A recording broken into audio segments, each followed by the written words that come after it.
Hello, my name is Victoria Allen, and I am here to talk to you more about the intervention for Group 8 that we have titled Marriage Matters.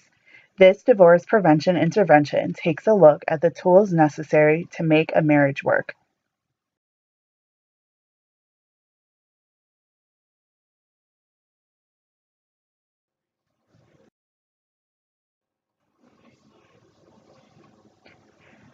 Marriage is one of the largest and most profitable institutions in the United States.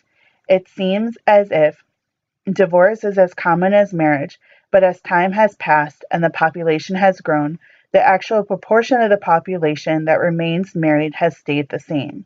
What has changed over time is the ease of obtaining a divorce and the level of social acceptance.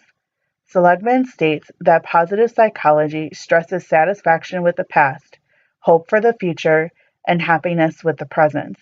This relates to marriage with a person's capacity to love, develop interpersonal skills, and be mindful of the future.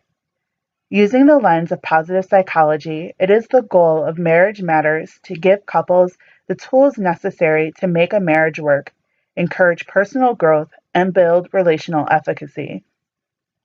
We want to bridge the gap between the levels of interdependent relationships by balancing the actions and characteristics of a person with their interpretations of what is going on. It is important that individuals make sacrifices for the good of their partner and their relationship as a whole. People that are satisfied in the relationship have emotional security, respect and loyalty for their partner, openly communicate, and enjoy their sexual intimacy.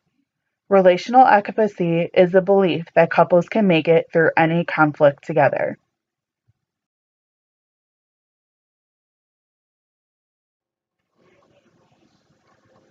We predict that couples that go through the Marriage Matters program will be better prepared to deal with the problems that will arise in their marriage through a better communication system, increased level of respect and understanding of their partner, and a higher level of appreciation for the relationship. By knowing one another better and being on the same page, couples that have success in our program will be less likely to get divorced than those that do not. By using various surveys throughout the program to engage the couples, we will be able to predict which couples will stay together longer and offer more support to those that have scores that will indicate that they will struggle in their marriage.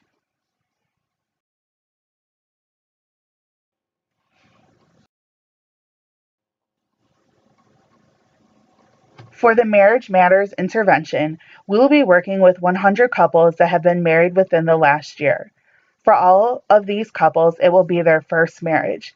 We have both hetero and homosexual couples that range in age from 23 to 40.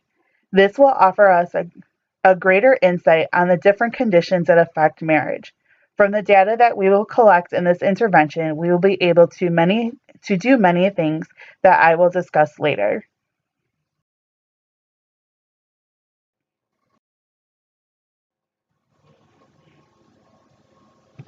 Through counseling and the events described by Veronica in the previous video, couples will find ways to open their lines of communication by focusing on active constructive responding.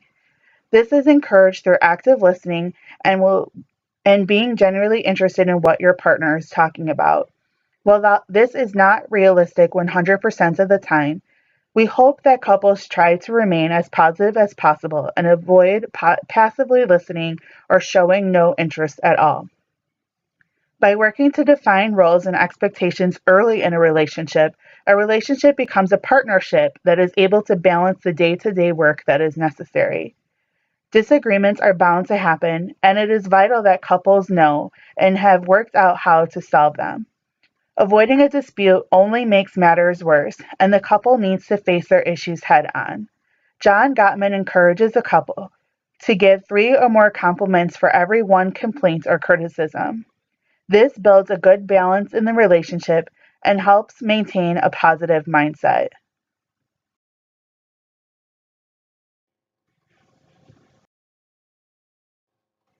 In order to measure the effectiveness of our intervention, we will complete each of our surveys at the beginning and end of the 6-month period to determine how the thoughts of our participants may differ. We will look for an increase in the scores for each couple, as that will show the growth in their relationships and a high level of effectiveness in our program. According to the Centers for Disease Control, the national average as of 2014 for marriages was about 7 marriages per 1,000 people in the total population. This figure is compared to the 3 divorces per 1,000 people. Even though the number of marriages and divorce have both decreased since 2000, it is important to discuss divorce prevention to preserve the social perception of the benefits of marriage. Studies show that on average, divorces occur as couples reach the 6 or 7 year mark. This is caused by various factors, including being attracted to an alternate mate, maturing in their career and making changes, and stress due to financial issues. For these reasons, it is important to check in with our couples and have them revisit the skills that they learned in the beginning of the intervention.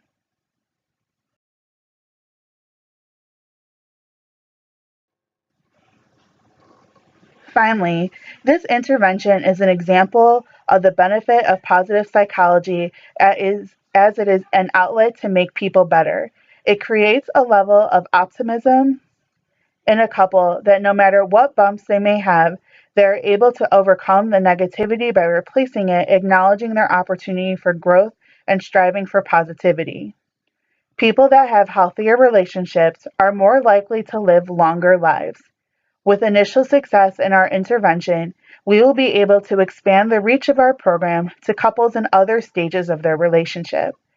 There is also a need to educate the youth of our nation as to the values of having positive relationships with their peers. When they do not respect one another and do not see each other, or when they do respect one another and do not see each other as objects, they are more likely to have healthier relationships growing up and stronger marriages. While we are assisting these couples, we will also be gathering data on the health of their relationships. Further research on what makes a marriage work can be initiated from the findings and from our intervention. Thank you for your time.